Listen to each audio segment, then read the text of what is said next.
What do we do? Dance. How does one become a Reverend Mother? The Kwisatz Haderach is a form of power that our world has not yet seen. I have another gift for you, Heracus. You want to control people? You tell them a Messiah will come. You gave them something to hope for. That's not hope! We are Bene Gesserit. We don't hope, we plan. Welcome back. My name is Kit. And I'm Steve. And this is Streaming Things, streaming Dune Prophecy. This time it's episode 3, Sisterhood Above All. And a sisterhood above all to you as well. That's right. You may notice if you're watching on the YouTube or wherever else the video is, that we have a third camera angle this time. Our camera issues from last week have persisted. Yeah. The cameras, I believe, are done. Toast. Yeah. The Butlerian Jihad succeeded, and we've taken out the thinking machines that are the cameras, but we're trying to navigate still. Yeah, we just leaned really hard into the Dune theme and just thought, hey, you know what? All this technology we have, we don't need that. It's controlling us. We're human beings. No machine shall control a human. But turns out we need thinking machines to make the podcast. So, true, yeah. Cart before the horse, we went a little overboard. So yeah, sorry about that. Hopefully, it's looking a little 2011 in here, and we're aware of that. But we found an old webcam and popped that up. Yeah. Also, Andy's not here, and he's not off camera. He's just literally not here. He sided with the machines. We had to get rid of him. We had to take him out. He's on vacation. Yeah. So that's out of the way. Just wanted to address the elephant in the room. Audio listeners, you're like, hey, no issues. Let's get to the meat. Let's do it. Same shit, different day, guys. Give it to me raw. As we approach the end of the year here, we just wanted to say we're so thankful to all of our listeners. Yeah. Our family has grown so robustly. Is that a thing I can say? I believe so. We've got a nice, healthy, big old family. And that's me every time I go to visit my family at Thanksgiving. I got a healthy, big old, busty family.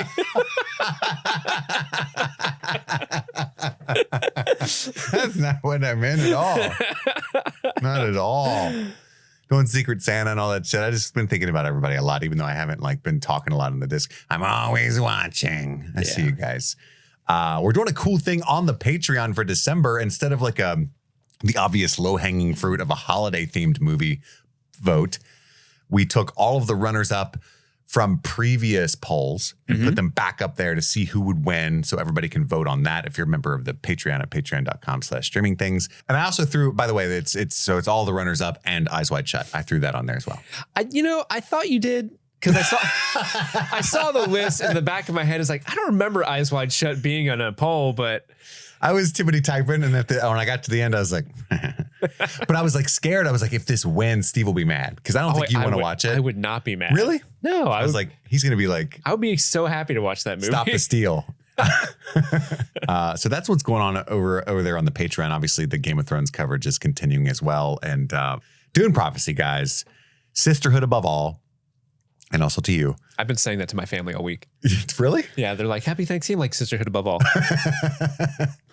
It's this is why we don't hang out with you, Steve. Yeah, it's fair. Well, they were like, why are your nails painted? Sisterhood above all. Oh, that's right. Yeah. That's right, baby. By the way, okay, last thing I do want to address. I actually felt bad. The Discord called me out. They clipped and zoomed in on my disinterested reaction to you announcing your engagement. And out of context, it did look really bad. I was just like, whatever. I had already known for hours and hours and got really excited with you in person. Yeah, absolutely. And I should have been able to fake it again for the show. Not fake it, but you know what I mean? Wow, news I'm hearing for the first time. But then we had 2 hours of working on the cameras and stuff. Yeah. Yeah. So by the time you got to that, I was still like, what are we going to do? And mentally there. Yeah. So my bad. I know. I never took I think Casey was like, damn. And I'm like, but when they zoomed in on me, he said plenty of great things. Because Andy was over there doing the thing. And I'm just staring at the table whatever. Did I leave the stove on? So I just wanted to address that. The rumors are not true. I'm very happy for Steve. Thanks, buddy. Okay. I am curious, though, where your head's at with Dune Prophecy, what you thought of episode 3. We've only got 3 episodes left after this. That's madness. Which, yeah, that's part of my thoughts. Is that's kind of wild. So, where are you at, Steve? Are you loving the show? Is it mid, as the kids would say? And what'd you think of Sisterhood Above All? All right, first things first. I'm just going to come out of the gate and say it. Okay. This episode rocked. Okay. I loved this episode. This is the best episode of the season by far. Sisterhood Above All. You know why? You know who wasn't in it? Okay, sorry. I mean, that goes a long way. But I mean, when I imagined what Dune Prophecy was going to be, I thought it was going to be a lot more of this, sort of like the early goings of the Sisterhood, the Bene Gesserits, how they started. I like the idea of two sisters sort of like competing for who's going to take over once the elder Mother Superior passes away. Like that was juicy. And then seeing what like young Tula's doing, that's also like, ooh, really surprising and gripping. Normally, after an episode like this, an episode that's so good, 10 out of 10, love this one, I would be like super jazzed. Like, oh man, I'm so excited for the next episode. And in a way I am. But because it's only 6 episodes long, and the best episode featured less than half of the cast, I'm a little worried. Mm-hmm. Like, how are they going to go back to what Desmond Hart's up to, what the Emperor's up to, what the 3, Kieran, Nez, and I'm blanking on Constantine's name. Constantine. Yeah, that's his name. I got there.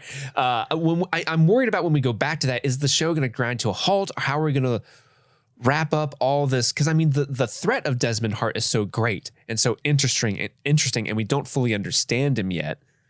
I'm a little worried, like, how are we going to resolve all this in 3 episodes? Are we even going to resolve all this in 3 episodes? Do they just plan on going like, okay, that was season 1, part 1. We're going to do a season 1, part 2, kind of like how they did with the movies. They just like spring it part on you. Off something fierce. That would. But I mean, so grand scheme of things, I'm a little worried about this show as a whole. That being said, this episode was so damn good. So much juicy material, really great performances in this episode. Love seeing the Harkonnens come back, and where they're at in the story at this point in time is very interesting to me.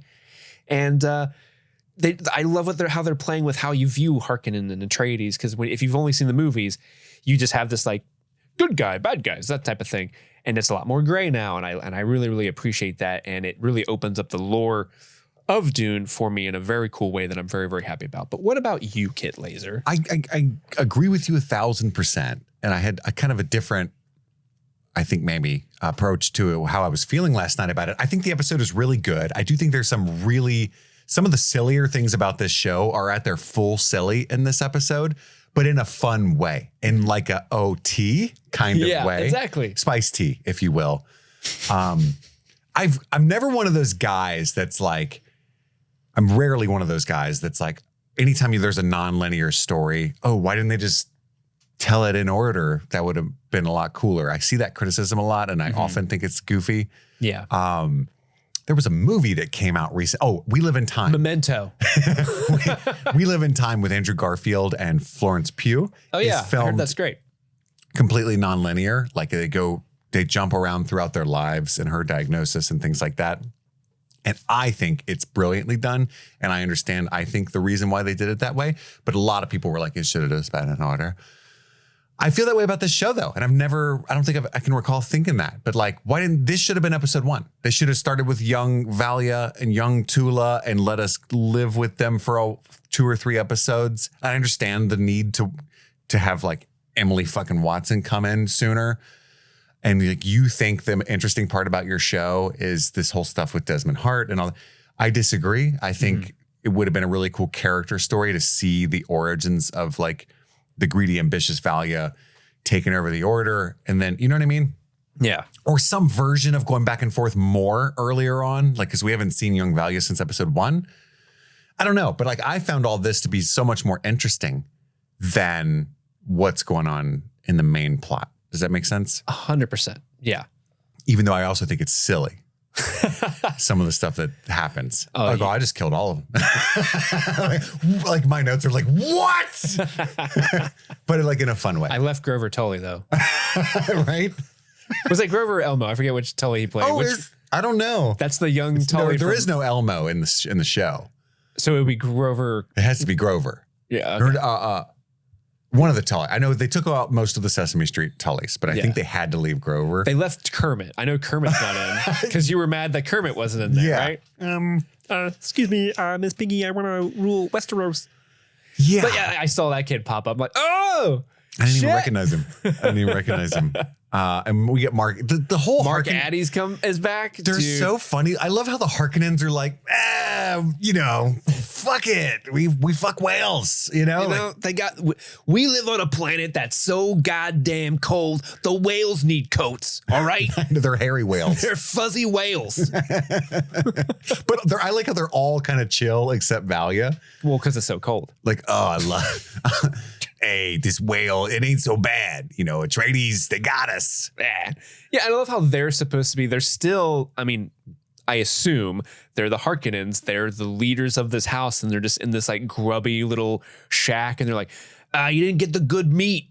You didn't get the good cut of whale meat. Yeah, it's all they eat, but like there's, not every part of the whale tastes the same, as we can all imagine. Nobody likes whale dick. Yeah, I want Wagyu whale. Mm-hmm. That's up toward the gullet. Yeah. She's eating like dick and ball. She's got the Moby Dick cut. That's right. That's right. So I just love how the Harkonnens are just, I don't know, the Harkonnens are always fun villains, at least in the original movies and books. So seeing them like at their lowest point in history later, they're not even on Getty Prime. They haven't even polluted that whole ass planet yet, No. They're just living on an iceberg getting fuzzy whales. Yeah, they're chilling. Yeah. Forget about it. Yeah. Love it. Nice. Mm-hmm. I wish, though, I'm begging you, HBO, put the planet announcement title card up. I don't know where we're at sometimes, Oh. Like they go back like when they went to the I still don't know what planet the Atreides planet was on, with the forest that where they're hunting at. Yeah, is it not Caladan? Do they not have bulls on there? I assume it has to be Caladan just because the bulls there. It has to be Caladan. But for a while I was what is this planet? But where is old Mark Addy at? Oh, floaty Mark Addy in that hotel. Yeah, is that Seleucus Secundus? Is that it? Can't be Lankavile because it was all metropolitan, no snow. Maybe that's Getty Prime. Maybe they moved up in the world. I think so, my friend. There's no black sun. See what I'm saying? That's true. There is no black sun. You're right. Yeah, Evgeny Harkonnen. That's what he is. Anywho, stuff like that. I did really like this episode, but I'm with you. I'm very worried. They better bring it home hard in the next 3 episodes. And people are very, very worried. We talked about it last week. I think you and Andy are on actually the right track for most of the audience as far as like, Desmond Hart cannot be a wizard because that is so anti-Dune. He has to have some pseudoscientific explanation for how he's doing what he's doing, and they need to deliver that. Otherwise, it's just complete fan fiction, right? Right. A lot of people are surmising. I've seen it. That's a lie. I saw a couple people. Misen? That maybe he's actually a machine. Yeah, I've seen that one as well. And that's how he's doing whatever he's doing, some kind of microbots or something. You know what I mean? That's why the Sandwich spit him out. He was like, ew, a machine. Or maybe that never happened. Maybe that's like a doctored footage. And he's just a complete. Now, I don't know enough about Dune lore, and this is where the emailers get angry, but like there's a thing called a face dancer that I didn't even read about, but apparently they can like look like other people or something. Yeah, there's a couple. There's like fire something and face dancers, like that kind of stuff, like the super edge of the universe type lore. I'm not super fuzzy on. Again, I've only read the first book like a couple times. I do also think it's silly. I still think it's silly that like, Valya is just like, yeah, I came up with the voice last night and I've been doing it. And I didn't even know what I was doing. I just like yelled at my brother and it was like, and he did what I said he was doing. You know what I mean? It's crazy. So I started practicing. Like that's silly because the whole idea of Dune is like pseudoscience. So it's like, oh, if you use the right baritone note and you vibrate your vocal cords, then it like tickles their sphincter and they have to do what you what you said or whatever. Like there's a science, quote unquote, to it. And the idea that, you know what I mean? It's just silly. And a lot of people always write in, they're like, hey, that's what the book says too, buddy. And I'm like, hey, buddy, I'm saying that's dumb no matter who came up with it, right? Just to be clear, about like, I think Brian was dumb. You know, I don't know. It's just, I think it could have been done better. That's all. Lore wise. Sure. But it's fine. I think it works. I know a big sort of inspiration for the Sisterhood is that, and Mother Raquel goes into it in this episode, is they're all about the progressive nature of the evolution for humans. Yes. Like, what's the best way to evolve humanity to the next level? Right. And the voice could just be like the unlocking of like. It's what Victor from Arcane would call the glorious evolution. Yes, he would. Mm-hmm. He would. So this is, and that's why Raquel likes her, obviously, is because she's able to do that. But I think that kind of like, in all evolutionary steps, there's one thing that is a little different, and maybe that leads to the evolution of the species. Usually, it's just like, I'm a fish that has an extra leg. Sure. And it's like, well, okay, whatever the fuck that is. But that occurs at the genetic level, not like you don't just pop out with a tail. Like Frank's got a tail, you know. That happens. Franks have tails. What's his name's from Shallow Hal? He had that little tail. Oh yeah. I don't know. Hal, probably. No, it wasn't Hal. It was I'm blanking on his name. The guy from Seinfeld that was his best friend. Gary. Yeah, Gary. I haven't seen Shallow Hal since 2004. I have no idea. Andy would be the one to ask. He fucking Oh loves that God movie. damn it! If Andy was here, he would like start reciting the whole movie. Yeah. Cover to cover. Yeah, he loves fat shaming. So any hoozle, let's get into it. The how and why of what we liked about Sisterhood Above All, and maybe what some of our fears are. We'll do a complete scene by scene recap and review, follow it all up with our Spice Melange moments, our top 3 favorite moments of the episode.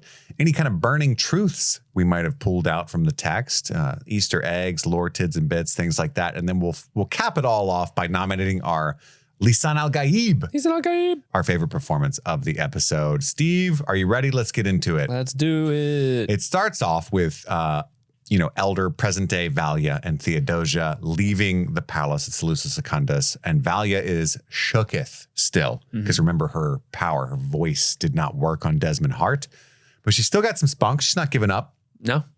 We must act quickly to maintain our hold on the great houses. This isn't the first time an adversary has sought to remove me. That's right. There's one time it was my mom, and then because it goes back in time. We go to... Gotta go back in time. Yes, we haven't heard that in a while. Yeah.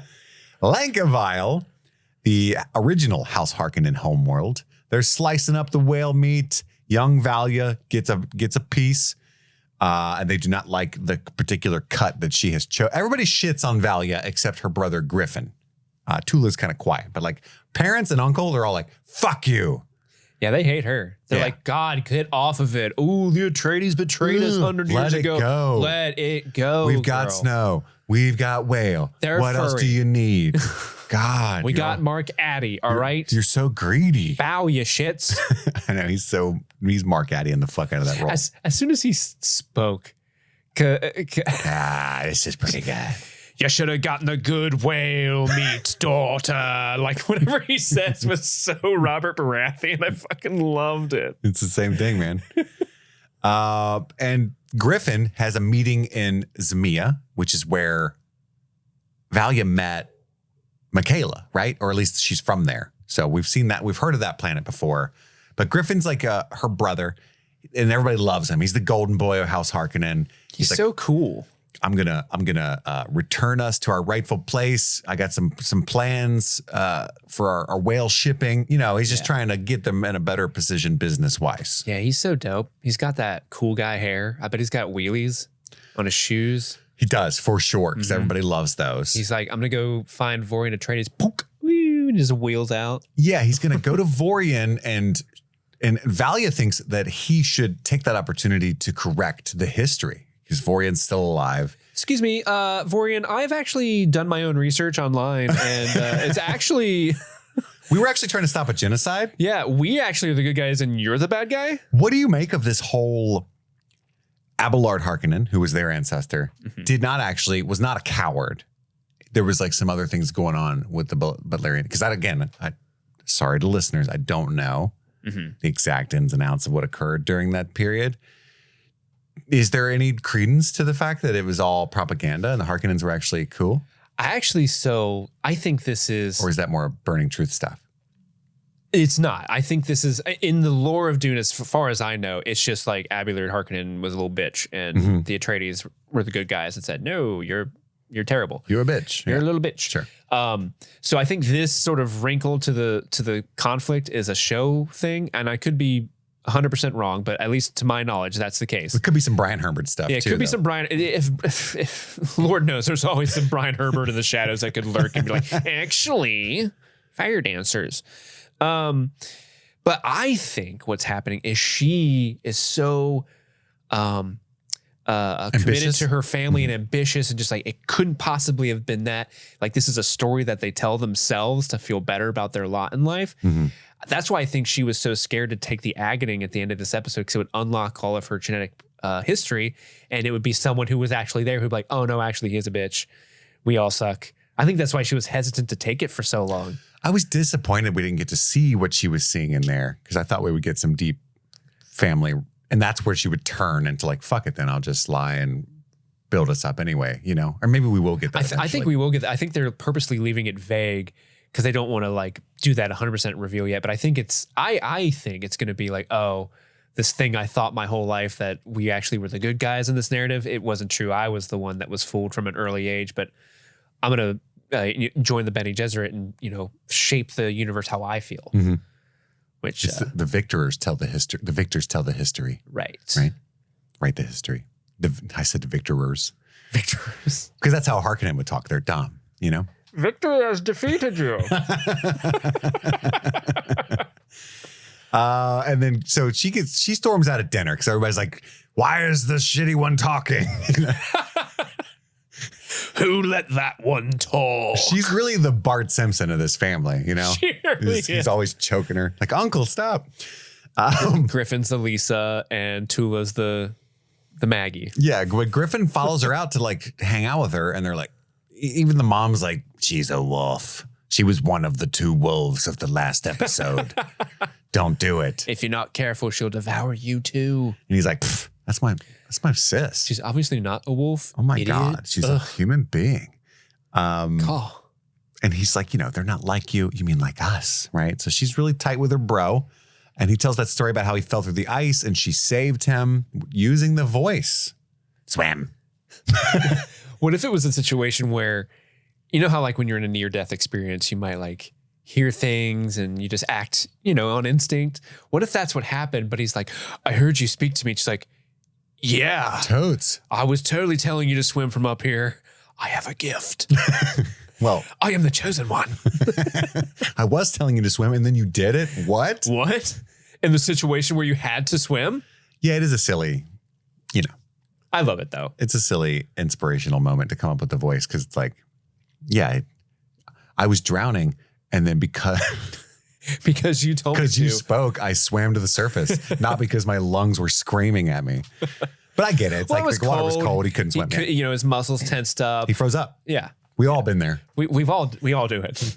It was too much pressure. Everybody was watching. But I like the idea that the voice pops out in life or death situations, at least at first, because I'm glad you like it.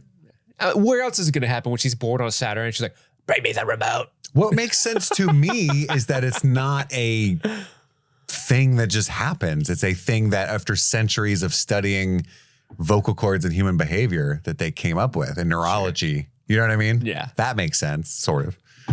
I could buy it. I'll buy that for $1. I'll buy that for $1. But yeah, anyway, she's like, oh, I love you so much. We're going to be together forever, bro. And then it hard cuts to Griffin dead. Now, I think the implication here is that it's because of Valya's insistence that he talked crazy to Vorian that he is dead. And it's kind of her fault in a weird way. But I don't know. It's her like incredible ambition that she has for the family. That's why they blame her. This episode's weird, though. It's like we don't technically know that Vorian did kill him. And I think it might be a fun reveal if he didn't, because they murdered a lot of Atreides as retribution for this. You know, I think that might be the case. In fact, it's my prediction. Hashtag Kit's trying to be right. It was really that creepy dude that was sitting on Tula with the black beard. Do you remember that guy? No. Because she's there with Ori and she's cleaning the that venom guy. guts. And then that one's like, hey, he just, I don't know, there's a weird vibe to him. And I thought there was going to be more about that dude because they lingered on him so much. I like the way you handle venom sacs. Ooh, you want to go handle my venom sac later? Like that was his vibe that he was giving it's got off. enough toxin to kill a man. I wonder if they'll like do like a full reveal where, yeah, Vorian, like that dude killed Vorian, or no, I'm sorry, not whoever that dude was is the one that killed Griffin. We'll talk, because I have a lot of confusion about that camping trip, and I want you to elucidate me. You know what I'm saying? Because I don't know. I famously know all there is about camping. You So do? I'm glad you're coming to me. I don't mean about the camping. I'm glad you're under my learning tree right now because I'm about to teach you some stuff. Had a pitch in a tradies tent. All that stuff will be gotten into. You want to dig a trench? We got you. But Valya doesn't want to mourn. She's mad, right? I don't want to mourn. I don't want to go in there. I'm going to. I like the exposition's a little clunky sometimes, but I promise I had a lot of fun with this episode. But it's just some scenes are funny. Vorian murdered Griffin, and I'm going to Wallach 9 to study as a Bene Gesserit, as you saw in my. You know what I mean? It's just like as per the last 2 episodes. But we do get a little better explanation as to why and how she got that gig. But yeah, she's mad. She's ready for retribution. Yeah, she doesn't want to mourn him. She doesn't want to go be a Bene Gesserit anymore either, but she's kind of stuck in that path. I really like, They've already paid the I'll tuition. be honest with you. Tula is my favorite character so far. I was so into young Tula and like that whole storyline. That was so cool. Yeah, I love Tula so much. She's great. Like I've always liked Tula, but like the extra, like now there's like, she's so much more complicated than I thought. Mm-hmm. Yeah. She has this great line where Valya, she doesn't want to go mourn Griffin. She wants the Atreides to suffer like we have. And Tula says, an eye for an eye will never be enough. Griffin is worth far more than that. I'm like, Tula, girl, you get it. Your sister is toxic, girl. Go be a sister of the Bene Gesserit. But she doesn't get it. She's actually a murderer. It is hilarious the fact that the sweetest, kindest person on the show has the highest body count. Dude, that was such a honestly ridiculous plot twist. But at that, I was like so starved for tea that I was just like, okay, that's funny. Like I didn't see that coming. I loved it. You got me. I thought for a second, because I was so consumed with who are these people? What planet are we on? What's happening? Well, they wanted the Atreides to be a reveal. They did want the Atreides to be a reveal, but I had the thought like, it has to be Atreides, but with right? the bull, it was like, yeah, I get it. Because they're famous bull hunters. Yeah. They're bullshitters. But the reveal, like, I guess we can get that. We're jumping ahead to the best part of the show. We want the tea. We want the tea so goddamn bad. Yeah. So the sisters are discussing what to do, like in the present day. Michaela brings word from Tula that Lila didn't survive, and I love how there's this moment where Valya's like, oh man. So we didn't get the info from Michaela. Like that's all she cared about.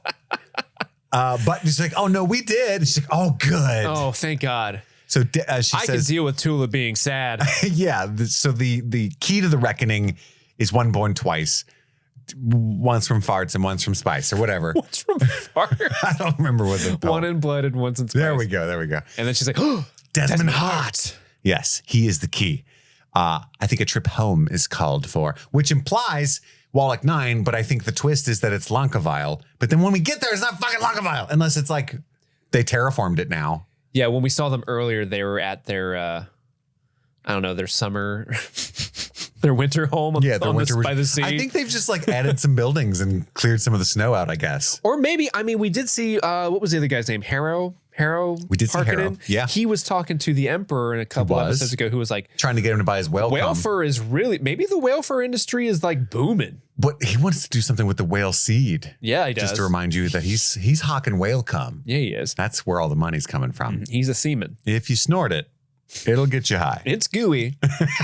Now you don't know that it might be frozen. It's like and chopped sucking up. Down snot. But It might be crystallized and chopped up. That's true. That's what Nez and Constantine are always snorting.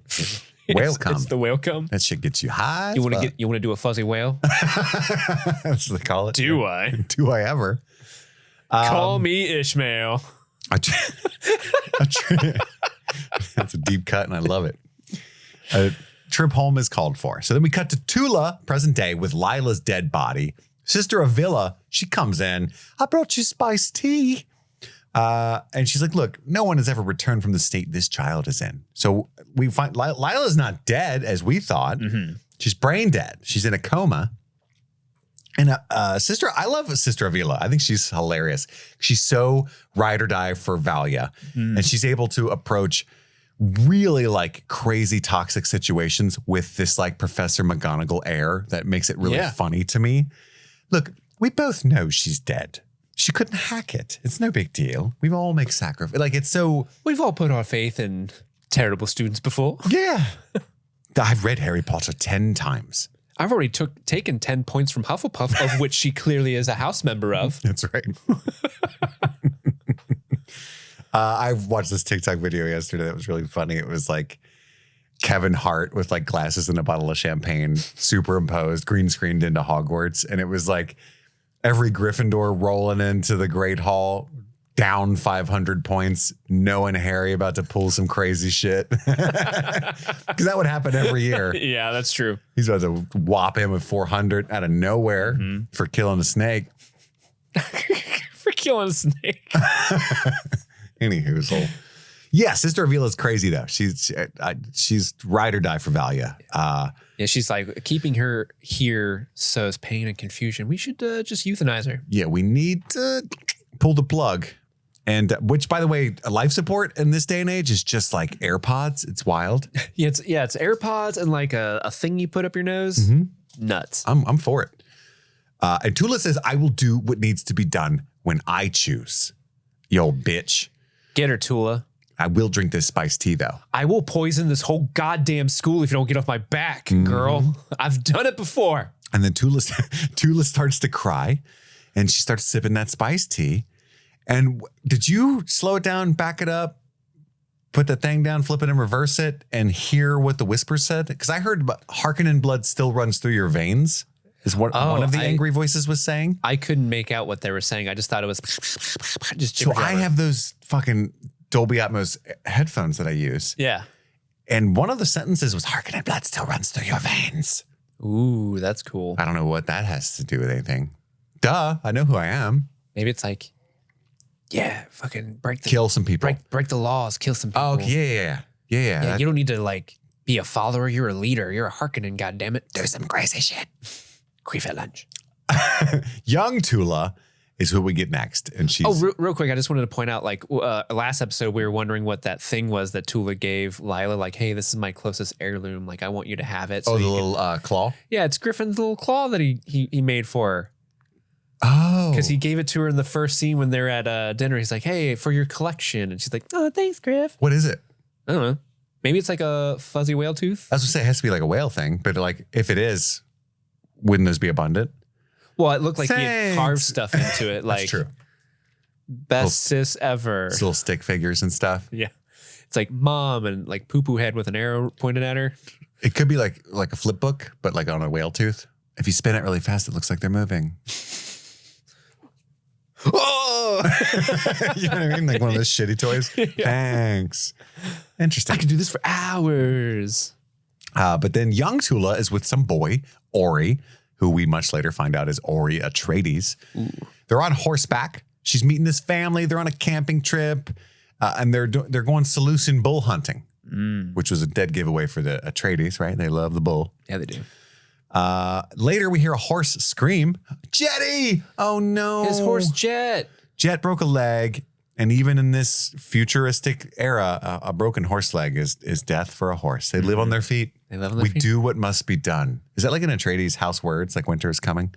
I don't know for sure. Because she says it again later as though it's like a thing that they do say a lot. Do what must be done.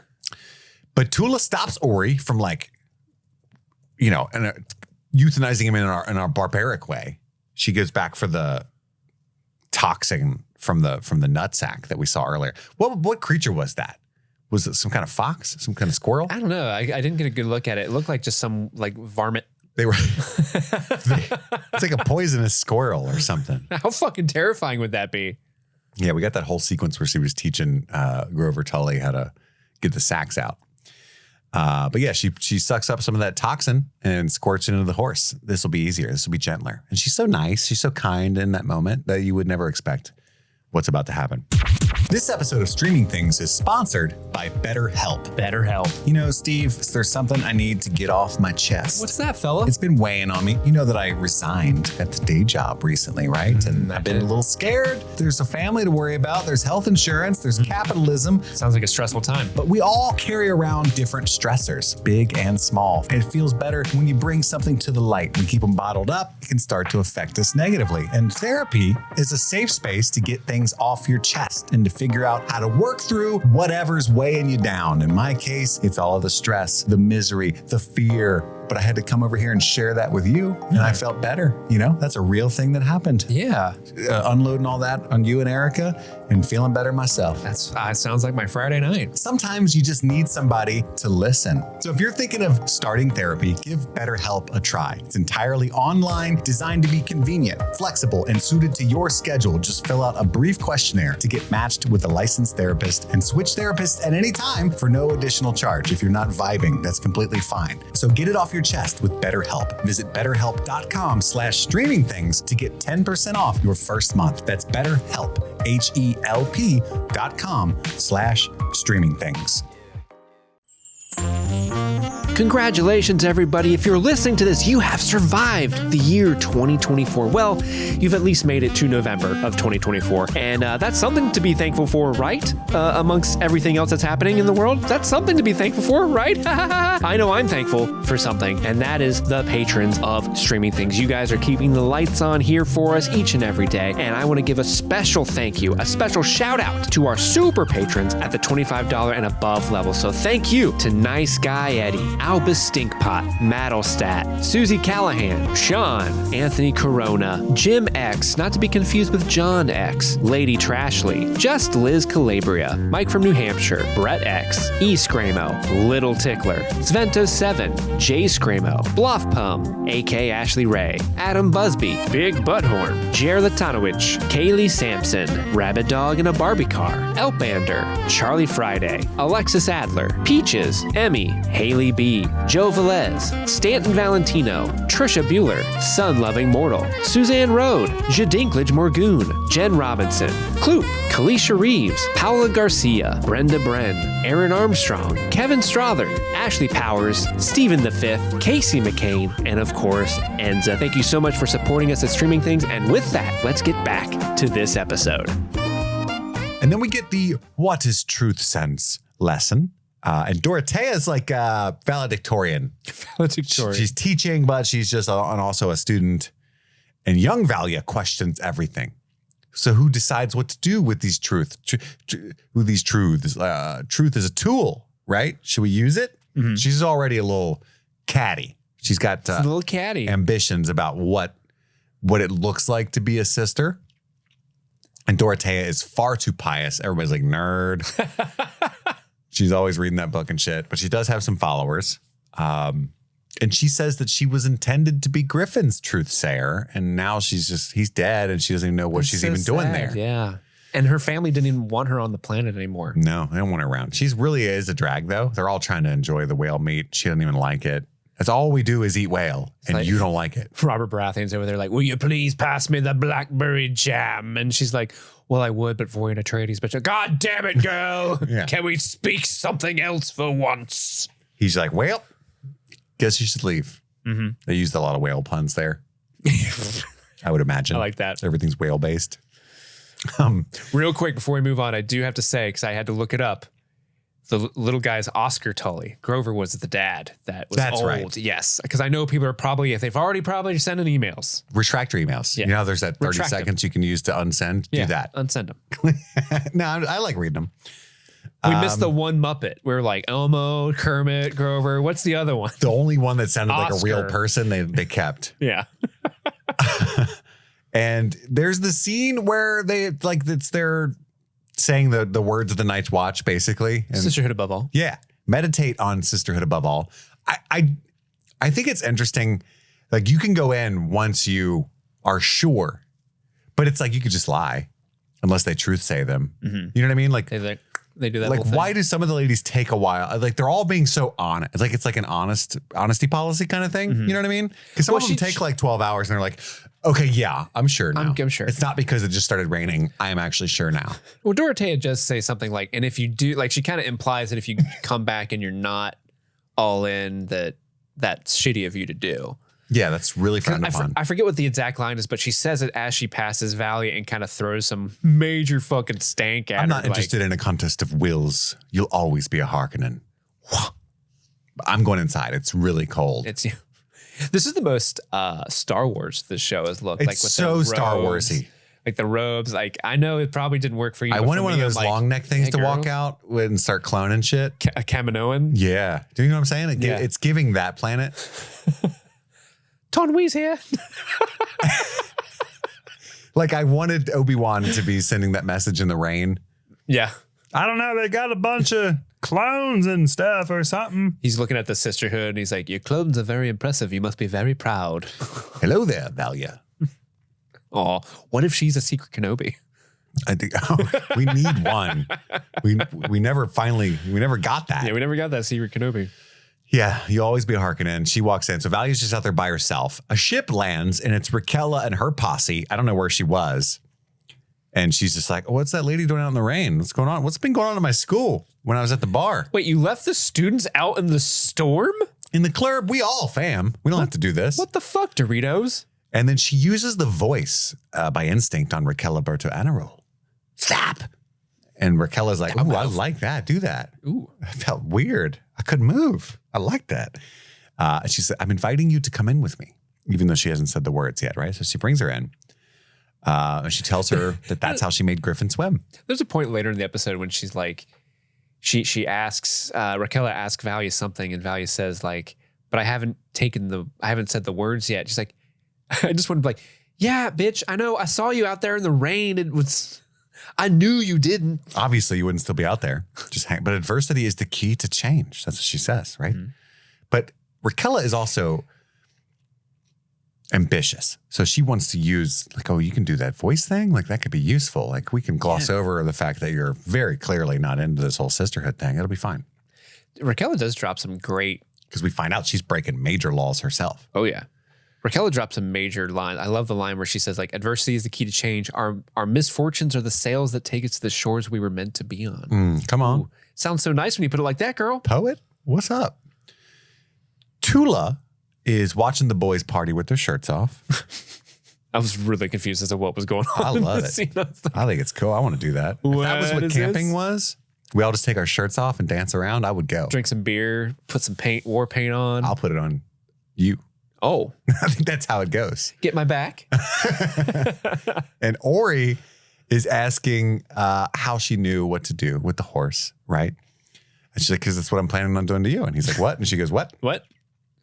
And he's like, oh, can I meet your brother? Oh, no, you can't. He's dead. He still influences how I live my life to this day. And it's kind of, when you rewatch that scene earlier, when she talks to creepy beard guy, he's like, when are we going to meet your people? Oh, there aren't many of us left. It's more sinister because she's there to repay why there are less of them, right? Yeah. But she talks about how her older sister never much cared for her and her parents kind of just forgot about her once Griffin died. So her life sucks. And then he gives her like the shittiest marriage proposal of all time. I don't know, we should just fucking like get married or something. Yeah, he's like, when we get married, if we get married, will you marry me? I put no thought into this. I'm a fucking Atreides. People say yes to me. So I wasn't too worried about it.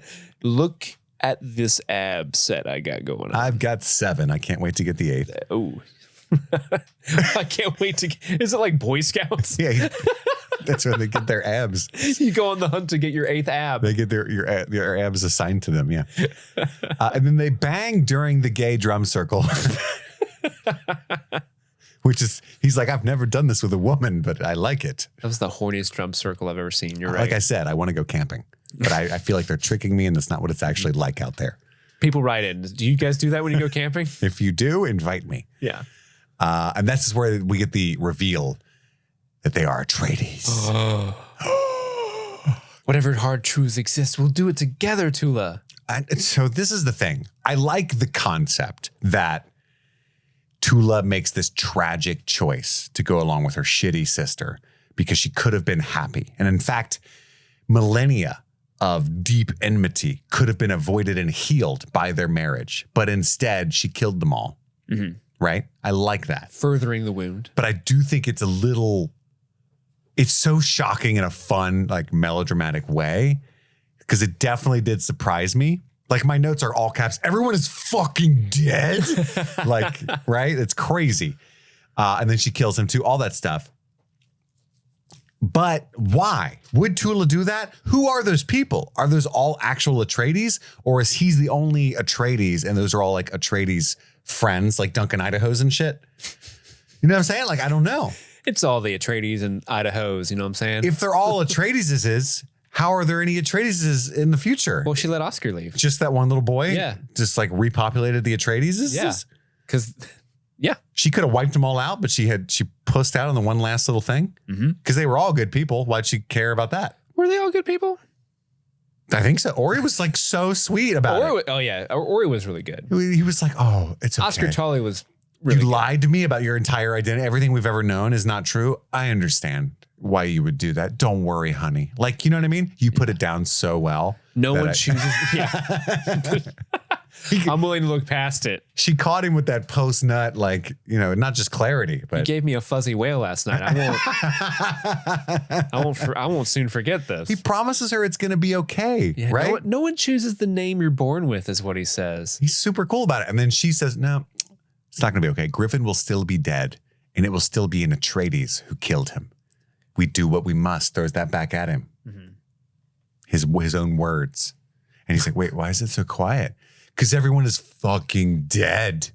Well, he has this great line, like in the beginning, she was saying how her family didn't see her, and he's like, I see you. Yeah. And it's like he hit her with romantic. the Avatar. Yeah, he hit her with the Avatar, which works 99.9% of the time. Usually. And then she hits him back with like, well, it's because you didn't see me. I was poisoning the whole family. And the whole time. The whole time? Yeah. And then does she get him with a Gom Jabbar? Yeah. Oh, shit. I guess so. Is that what they do? They put that shit in the Jabars? I don't know. It looked like a little, I like that. it's a little needle. I like that idea. If it's not the Gom Jabbar, it's No. It's definitely like just the syringe that you put in the horse. But I'm saying I think that's the origin of the Gom Jabbar. That's You're right. dope, yeah. Just a tiny little droppy drop and then you're done. But she spared the youngling. That was fine because I was feeling so Star Wars. Tell everyone else about this. Yeah, I want you to tell everyone. But he doesn't even know she's a Harkonnen. No. So I don't know why they're all worried. He thinks she's a vial. Well, I think eventually, I mean, she goes by Tula Harkonnen now, so I think eventually that guy's probably like, hey, what? Wait a minute. Wait just a gosh darn second. I did like how she mentioned earlier, like, hey, if you're hunting for bulls, this venom is dope because they love the smell of it. They sniff it. And now there's like 20 dead bodies full of this shit. And then that the bull bull's shows like, up. Hey. Yeah. Have you ever seen a solution bull before? Did you like that? I loved it. Mm-hmm. It was so cool. They're hairy too. Majestic. Yeah, it was. Big horns on that guy. Beware the seeds you... I like this like hard cut back to Dorothea reading from the Anti-Machine Bible or whatever. I'm sure you know the name of that book, but it doesn't matter. We shall all watch Terminator 2 Judgment Day on the 5th day of Thursday. That's how they celebrate. Of November. No, the 5th day of Thursday. Yeah. Because in this world, Thursday's 5 days long. Oh, yeah. It's like how winter's so long in Is that right, Brian? Westeros. He's giving us the thumbs up. Brian. Brian. Beware the seeds you sow and the crops you reap. Do not be deceived by those who come bearing false claims of reform. They are corrupters, yet they know it not. As Valya's walking around, right? And Dorothea is wild. Dorothea's like, it's almost as if I picked this exact time to read this. Coward. That chick later that's like... Little bitch. But then we see Raquel and Valya walking together. There's a little moment where Raquel is talking about how all the great houses are trying to get a truth sayer. And Valya has the best line of all time to sum up her character. Ooh, an arms race. That's good. Like she'd love a good arms race. Yeah, she does. Like when they invite her to marathons and stuff, she only goes because she thinks it's an arms race. She doesn't like foot races. She's like, oh, you're running. Disappointing. I thought we were trying to build a nuclear weapon the fastest. Dude, she would have had such a field day in the Nixon administration. Oh, loved it. Watergate. Oh, she orchestrated that one. Yeah, it was actually a pool party, but she thought it was Watergate. She was like, God damn it. They're going to the tunnels to see Raquela's life's great work, her semen collection. Yay! Hey, girl, you want to check out my semen collection? Check this out. Oh, it relies on forbidden technology. So by the way, remember that first episode where I was like, is that the cone of silence or whatever? When they take that off the door and you thought it was actually the codex? It's the key to the tunnels about which I was talking. Oh, yeah. It turns out that's where Tula and Valya were coming out of their little semen collection room. It seems like they do cum have museum, a if you will. thinking machine down there. Well, we find out later that they do. Yeah. Valya tells her friends that she is going to be the successor. I just have the feeling because she's telling me she showed me her like execution worthy secret. So I'm pretty indicative of my rise. And then I laughed so hard at that. I think this scene is hilarious. Guys, look what I can do. Slap her. And I'm like, damn, you went straight for that. You couldn't say pick a boogie. You know what I mean? Spit on your shoe. Could have been anything. Slap her. And then they all giggle about it. Like, damn, I slapped the shit out of her. Oh my God, you did. It's so funny to me. I've got a black eye. And then Raquel is watching them from in their cone of silence. And she's like, oh, it's time. So she calls them into the agony room. It's Raquel and Dorothea. And she tells them they each have like followers, basically, right? But hubris is divisive. So we need to all be, so she's going to make them both Reverend Mothers. It's her plan. The more influence we gain, the more enemies we make. We have to find a way forward. Got to stick together. As Reverend Mothers. I think I should just kill her. That's how we can stick together. At one point, Dorothea should have been like, wait, isn't she like a freshman in this college of sorts, this high school, if you will? She is, but she can make people slap each other. So can you do that? Or can you just read from your nerd book? Did she use the voice on you? Not yet. Like, did Valya go to her and be like, maybe your successor? She could have. Does it work that way? I don't know. It's only immediate little actions, right? Sure. At this point, sure. You could be like, add me to your will. But you couldn't. And then like a minute later, like, wait, no, erase. But you couldn't be like, find me attractive. I don't think. I've tried. I've tried that at bars. It never works. Just slide up to someone at the bar. Find me attractive. What the fuck? You got to get the right pitch. Is this working for you? As Lady Jessica says, you got to find your pitch. This is working for you. They're just gone. Where are you going? Yeah, leave me. It worked. Guys, it worked. Don't give me your number. Every time.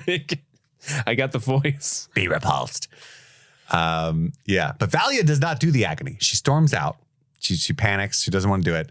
Raquel requests to see her and says that there's a message from Tula, and it's a coded message. The suet.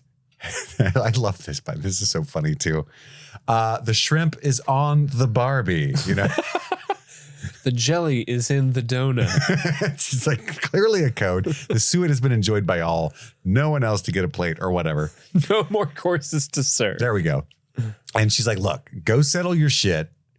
Return a Reverend Mother or not at all. And she gives her the eyeball juice for the agony, right? Which is like, again, honor system is well respected. I guess because they can detect lies so much that there's no reason to mistrust anybody, right? Right. She couldn't just come back and say, oh, I did it. It's crazy. I saw my grandma and lie. Yeah, I'm going to access her right now. Yeah, she says, what's up? Yeah, she's super chill. Yeah. Loves whales. So she gives her the juice. And then as Valya's leaving, she walks by the Dorothea cult. And one of the ladies is like, coward, bitch. Slut. These catty witches. I put you in my burn book. Oh, shit. Fugly slut. A truthsayer burn book? Mm-hmm. The burning truth book. Valya Harkonnen is a fugly slut. That's right. She gets back to Walesville and she sees Tula and she's like, Ori Atreides is dead. Oh, they all are. I wanted Valya to be like, you killed them. You killed them all? Wait. How many? That wasn't the plan. Holy shit. You're actually fucking insane. Dude, you're way better than me at this. You killed 37 people? I haven't killed anybody yet. And not just the men, Exactly. but the women and children That's too. why I said she spared the youngling. You didn't even laugh. Anywho, she did though. Mama is pissed. Again. Oh, wait, there's this really sad moment where she's like, Valya tries to comfort her. It's like, hey, Griffin would be proud. And he's like, would he? No, he definitely wouldn't. Would he be proud? I killed 37 people in a row with squirrel jizz, like with poisonous squirrel nut. Yeah, it's not good. It's not nothing to be proud of. No. In fact, I love the idea that mom knows. You killed 37 people. That's so not cool, Tula. You're such a sweet girl. You wouldn't have done that if it wasn't for your bitch sister. Like, it's like they're talking like she cheated on a test. Yeah. But she murdered 37 people. Yeah. You know what I mean? It's so funny to me. Robert Bratt, do you understand what this will bring down on our family? This is such a bummer. Blackberry jam. Why do we even have this other dude in the house? I don't understand what his purpose That's is. His actual dad. He's the uncle. Oh. Had it flipped the whole time? Yeah. I thought Mark Addy was the dad. No, Mark Addy's the uncle. And he's just the better, more popular actor. Oh. And then dad's over there like, nah. Girls. I got kids dying and murdering all the time. I just live here with my nephews. I don't know what's going on. But she uses the voice on Mama. And Mark Addy's like, sorceress. It's so funny. So funny. Anyway. Yeah. You already cost us one child. Be quiet. Take off your knife. Take out your knife. But she doesn't actually go through with having her mom kill herself. Yeah, I mean, luckily, that would be kind of hard to get over if I was in that family. Mm-hmm. Remember last Thanksgiving when you made mom kill herself? Who could forget? I don't know why we invite you every year. You do. This is crazy. But she drops her agony juice. She goes outside and drops it, gets high. And Tula is there to bring her back. Yeah. I heard your voice. I came towards the light. And then this is where Tula decides to become a Bene Gesserit, right? Yeah. You're coming with me? I lost Griffin. I won't lose you too. Oh, I got chills. Promise me the sisterhood will be a fresh start for both of us. And Valya's like, yeah. Totes. Swink. But it's interesting. I wonder what she saw in there because she says, are you okay? And Valya says, yeah. Like she seems to have some kind of clarity. So I think we will find out what tea she got in there. Can't wait for that tea. But all of the sisters enter the Lila room in present day, and they all come to say goodbye to her. Jen is pissed. And again, sister, what's her name? Avila. Avila is like, bitch, fall back. We all make sacrifices. It was actually kind of surprising because she's like, hey, slow up. Lila deserves our respect. And so does Mother Tula. And Tula's like, I do? What? I thought we hated each other. I feel bad now because I'm going to hide the body in the computer room that you guys don't know about. Yeah, I'm going to hook her up to the motherboard and download some firmware updates. Hopefully that'll get this system patched up. She's going to come back alive with blue eyes. It's going to be real obvious. Whenever she enters a room, there'll be like a sound cue.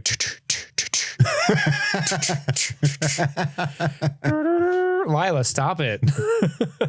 Hasta la vista. Why does she talk like that now?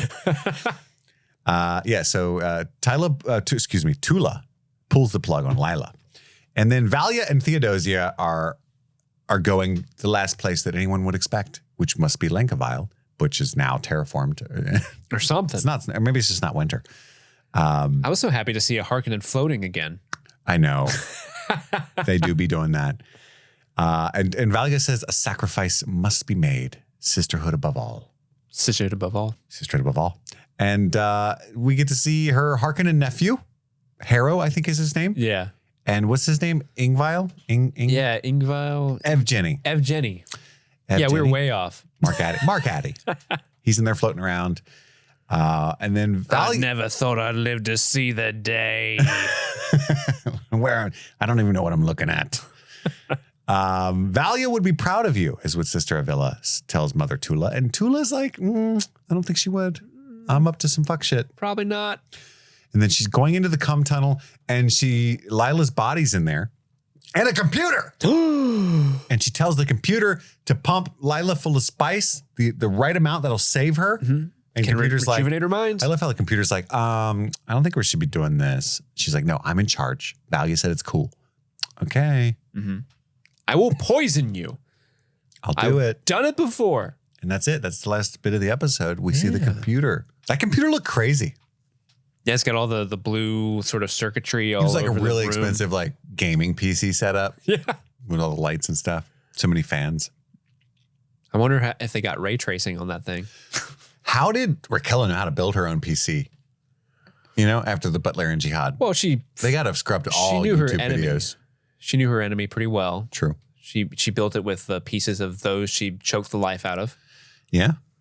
Fair. That's how, at least how I like to picture it. It's like, I need a USB port. How much RAM you think that bitch has got? 2 RAMs. I think they're bulls. They're solution bulls. Yes. Not Rams. Which brings us to our Spice Melange moments, our top 3 favorite moments of the episode. Steve, I am curious and curiouser. What's your number 3 is? My number 3 moment is actually when all the young sisters are saying goodbye to Lila when she's on the table, and specifically because Jen's like, hey, you knew, like, this is your fault. You knew she really wanted to find out where what her parentage was, and you took advantage of that. And she's saying that to Tula, who is probably the person that loves Lila the most out of anybody in the world. And there's something very tragic about that, because Tula was also the one fighting against that, like didn't want to do this, like told Lila everything so that she can make the choice. And yeah, there's a little manipulation in there, but it's almost like She wanted her to say no. She didn't want that. She wanted her to say no, and that's what makes it extra sad She and wanted tragic. to be able to tell Valya that she did what she was asking. She tried, but she wouldn't do it. Yeah. And then just having Mother Avila kind of step up to her defense was a little shocking. Like, oh, what's that about? That's kind of a cool little twist on that relationship. I like that. But it was a good scene. I like that one a lot. I agree. What's your number 3? My number 3 is Jet's death. I was actually pretty struck by this horse, and I loved through Emma Canning, who plays young Tula, her empathy. It was all very touching, and I wouldn't be described as a horse girl, but I was very sad. It was giving Hidalgo, you know? You wanted to let her buck? Let her buck. Yes, indeed. So I'm going to give Jet's death my number 3 spot. Steve, your number 2. My number 2 is, as just like a little Dune geek fanboy. A deek, if you will. A deek, yeah, that's what we're called. I just really enjoyed the first scene with the Harkonnen family. Like seeing young Tula, young Valya, Griffin, Mark Addy pop up, their mom. Like, that is such a stark contrast with how I have come to know what the Harkonnens are, and to see them at this lowest point in their lineage was so fascinating. And then plus you got Mark Addy there, who's just like the one true king, Bobby B. The goat. The goat. Yeah, that's why he's the goat. Because you told me a while ago that Mark Addy was going to be in the show, and so I've just been on the edge of my seat every episode. Like, is Mark Addy in this one? I saw him in the credits and was like, yes. Is Mark Addy coming back in this one? And I'm so happy to see him. I'm so glad. It seems like we're going to get a lot more of him, at least for another episode, at least. So I'm really excited about that. I mean, just seeing the Harkonnens in that way, and like they're carving the whales, and even like a couple episodes with Harrow talking about like, oh, whale meat and whale seed and whale fur is the real deal, my emperor. So it was just kind of cool to see like, oh, they got like a whole whaling operation. That's what that looks like. It's really good sci-fi fodder for the imagination of my mind. I agree. And I liked it. I agree. It's always a pleasure when Mr. Addy pops up. But my number 2 is the finale, or not finale, but the final scene of the computer reveal, Lila with the spice box, all that stuff is interesting. Spice box. It's like, it's so naughty when you see a computer pop up in the Dune world, even though we have them everywhere. Like, ooh. Yeah, it's like, oh, shit. Like you see a sex scene in Dune, you're like, whatever. But you see a computer pop, you're like, ooh, dirty girl. That's crazy. Yeah, what are you doing with that? Check the history. Are you playing Minesweeper? You bad. Whoa. You don't even know the rule. You're just clicking. It's so satisfying when you click and like 87 boxes reveal numbers. It's like coming. It really is like, oh. So my wife actually, I think I've talked about this on the show before. She's actually really good at Minesweeper. And she tries to explain, and I don't care. I'm just like, just click. Just do it. Oh, you hit a bomb? Click the smiley face to reset. Just do it. But yeah, that's my number 2.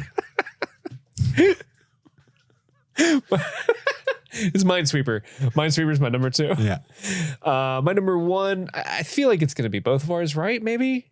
Tula killing all them Atreides? It is, but I actually wrote down so confidently that my favorite moment was Ori being so cool about it because it was so touching. I consider it was such a narrative shock for him because it would have been so rote and just like trite for him to be like, what? Get the fuck out. Harlot. But it was such a good surprise that he was like, oh, it's okay. Yeah, I understand why you would do that. That that must be hard. Like that was so refreshing. Yeah. And then the extra surprise of, you're making this harder on me, but I killed everyone. That was such a fucking crazy. I'm not shocked a lot, which sounds like a douchey thing to say, but that's just the truth. Yeah. I was like, what? Yeah. But yeah, that whole scene is my number 1 as well. Same. Yeah. I mean, just the whole, like you said, the tragedy of she's out for revenge. And then he says like, no one chooses their own name. And that hits so hard because. I did though, Kit Laser. Yeah. You did. But like, she's been going like, I have to kill all these Atreides because I'm a Harkonnen and they killed my brother. And at the end of the day, my brother will always be dead and Atreides killed him. And that's why I'm going to kill you. Even though like, he's also, what he says, like no one chooses the name they're born with. Like that applies to him too. But, and when she hears him say that, you can see it in her face. Like, man, I'm going to Gom Jabbar you. Damn it. I'm about to get you with the Jabbar. Kareem Abdul? No. Gom. Love Gom. Which brings us to our burning truths, our, lore tids and bits, Easter eggs, anything like that. I got nothing. You got any burning truths you want to tell me? Honestly, we kind of talked about all the burning truths I was going to bring up, like the Gom Jabbar, the bull. I did look up, so this is actually just for me, but I looked up Lankavel, the planet, just because I never really heard of that planet before in the context of Dune. So I looked it up just to see like if it was actually like a set canonized world, and it is. So yeah, this is off the Dune wiki. The Dickie. Yeah, Lankavel was a cold maritime planet in the Carino Empire. Its chief export was whale fur. Of course. Desired by many of the very wealthy throughout the Imperium. Well, that's time for our last little thing then. But not little thing. It's the biggest thing. Our nomination of our Lisan al-Gaib. Or Spice Girl if you're nasty. Or Spice Girl, our favorite performance of the episode. I think we have the same one, I would imagine, but maybe not. Steve, who are you? Maybe not. You might be going full Mark Addy. No, I wasn't going to pick Mark Addy. Okay. It was always between one of 3 ladies. Okay, who are you giving it to? It was either one of the 2 Tulas or Jessica Barden again, who's young Valya. Yeah. But at the end of the day, I'm going to give it to Emma Canning. Yeah. I think that's the winner. Young Tula. I actually didn't love young Valya this time. Really? In this episode. I did nothing. I'm not an actor. No criticism that I can give that's like constructive. But there was a couple things I was like, meh. There's a couple shots, and I'll circle back to Emma Canning here in a second, but Jessica Barden, they did such a great job casting her because she looks like a young Emily Watson. It's nuts, especially at the end when she kind of woke up from the agony with Tula on the cliffside. Yeah. The angle that they captured her, I'm like, oh my God, she is a dead ringer. That's insane. Great job on casting. I think the Tulas look pretty similar too.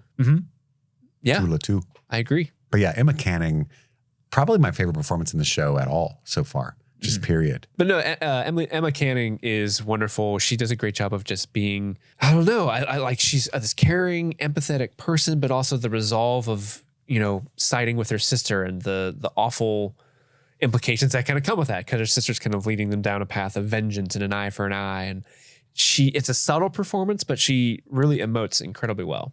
I agree. I think she does a great job of encapsulating the tragedy of, if things were different, and her kind of like, especially when she kills Ori, it's in this like sad, resigned way. And it makes you hate Valya because it's like Tula she could have been happy. Yeah.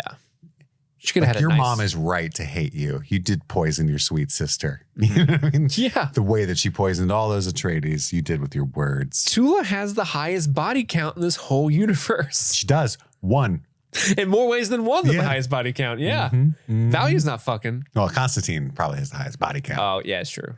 Yeah. So many people have been in that treehouse. At least on screen, though, they're tied. Constantine and Tula. Oh my God. Let's get them together. I know there's an age difference now in the present timeline. I'm here for it. Tula, very beautiful woman. Oh, of course. Constantine would be lucky to have her in his treehouse. Absolutely. Anywho, I'm concerned. We need some big wallops in the next 3 episodes to pull it all together. But, no reason to doubt them quite yet. I'm looking forward to it and excited to see where it goes, see what they do with the whole Desmond Hart thing. Hopefully we get more flashbacks because I think it's kind of like the Millie Alcock, Emily Carey situation. Like I really like those performances and I wish we got more of that. But anywho, that's all the time we have for right now. We've got to go return some videotapes to our thinking machine overlords. My name is Kit. And I'm Steve. And this is Streaming Things, Streaming Dune Prophecy. Happy streaming.